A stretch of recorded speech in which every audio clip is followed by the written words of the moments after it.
नमस्कार।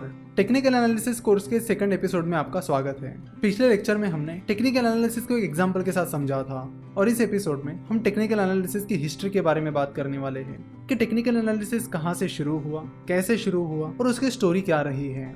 17वीं और 18वीं सदी में ओसाका नाम की सिटी जापान का बिजनेस कैपिटल थी।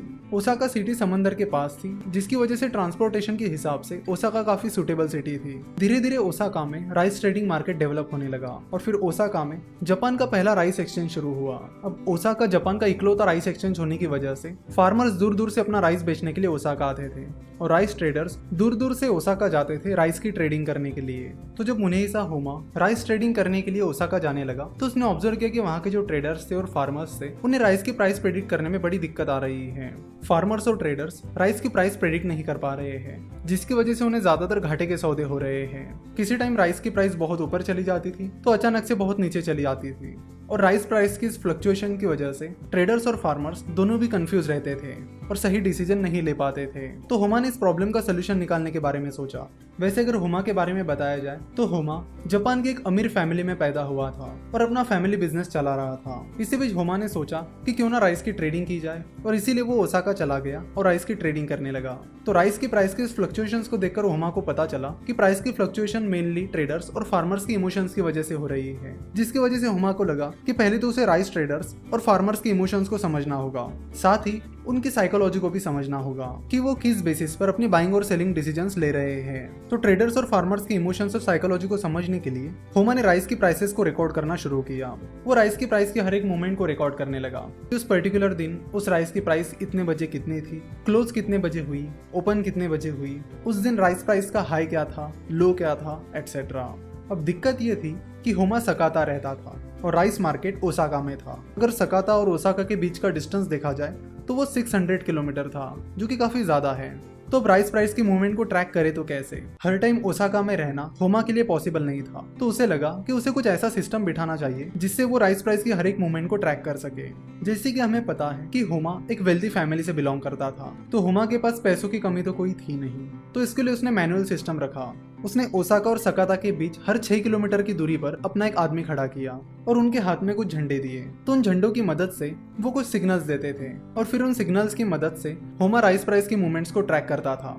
अपने सिस्टम की मदद से होमा सकाता में बैठकर राइस प्राइस की मूवमेंट को ट्रैक कर पाता था। वो पता कर पाता था कि ओसाका में क्या चल रहा है, शेयर की प्राइस ऊपर जा रही है या नीचे जा रही है।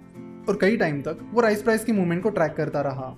तो कुछ टाइम तक राइस प्राइस की मूवमेंट को ट्रैक करने के बाद होमा को पता चला कि राइस प्राइस की मूवमेंट में कुछ पैटर्न्स आ रहे हैं और वो रेगुलरली रिपीट भी हो रहे हैं। तो होमा ने ऐसे अलग अलग पैटर्न्स पर ध्यान देना शुरू किया कि क्या चीज होने के बाद वो पैटर्न्स डेवलप हो रहे हैं, और फिर होमा ने उन पैटर्न्स को अलग अलग नाम देना शुरू किया और उसने उनके चार्ट बनाकर वो बायर्स और सेलर की साइकोलॉजी को समझने लगा। यानी वो राइस ट्रेडर्स और फार्मर्स की साइकोलॉजी को समझने लगा, उनके इमोशंस को समझने लगा और फिर अपनी इस टेक्निक का उपयोग होमा राइस ट्रेडिंग करने के लिए करने लगा। उन चार्ट्स की मदद से और उन पैटर्न्स की मदद से वो अपनी बाइंग डिसीजन और सेलिंग डिसीजन लेने लगा और राइस मार्केट में ट्रेड करने लगा। अपने इस टेक्निक का उपयोग करके होमा एक सक्सेसफुल ट्रेडर बना। कहा जाता है कि होमा ने लगातार 100 ट्रेड्स में प्रॉफिट हासिल किया था। होमा की इस सक्सेस को देखकर और इस ट्रेडिंग स्टाइल को देखकर बाकी ट्रेडर्स भी होमा की स्टाइल को फॉलो करने लगे। वो भी होमा की तरह चार्ट्स बनाने लगे और होमा के पैटर्न्स को समझने लगे और इन्हीं पैटर्न्स का उपयोग करके वो भी अपनी बाइंग और सेलिंग डिसीजन लेकर राइस मार्केट में ट्रेड करने लगे। तो होमा की ये स्ट्रेटेजी और होमा ने डेवलप किए हुए ये पैटर्न्स ही जापानीज कैंडलस्टिक चार्ट का बेस है। बाद में इसी टेक्निक को यानी कैंडलस्टिक टेक्निक को अलग अलग चीजों की ट्रेडिंग के लिए इस्तेमाल किया गया और बाद में ये चीज स्टॉक ट्रेडिंग में भी आ गई। ट्रेडर स्टॉक ट्रेडिंग में शेयर की पिछली प्राइसेस का एनालिसिस करने लगे और उन पैटर्न्स की मदद से वो फ्यूचर प्राइस को प्रेडिक्ट करने लगे। तो ये है टेक्निकल एनालिसिस की हिस्ट्री, जिसमें मुनेहिसा होमा ने जापानीज कैंडलस्टिक चार्ट की मदद से राइस प्राइस को प्रेडिक्ट करना शुरू किया था और अब यही टेक्निक स्टॉक मार्केट में भी चल रही है। तो जो मेथड होमा ने यूज की वो ये थी कि किसी भी चीज की प्राइस मूवमेंट की हिस्ट्री को आप ट्रैक करिए और उसकी मदद से फ्यूचर को प्रेडिक्ट कीजिए, जिससे आपको ट्रेडर्स के इमोशंस और साइकोलॉजी को समझने में मदद मिलती है। साथ ही शॉर्ट टर्म में शेयर प्राइस कहाँ जा सकती है इसकी कुछ बेसिक आइडिया मिल सकती है। आशा करता हूँ कि आपको आज का एपिसोड पसंद आया होगा और टेक्निकल एनालिसिस की हिस्ट्री अच्छे से समझ आई होगी। यहाँ से आगे हम जापानीज कैंडल्स के बारे में बात करेंगे कि कैंडल क्या होती है, उनके कौन कौन से पैटर्न्स होते हैं और किस पैटर्न का क्या मीनिंग होता है और वो पैटर्न क्या इंडिकेट करती है।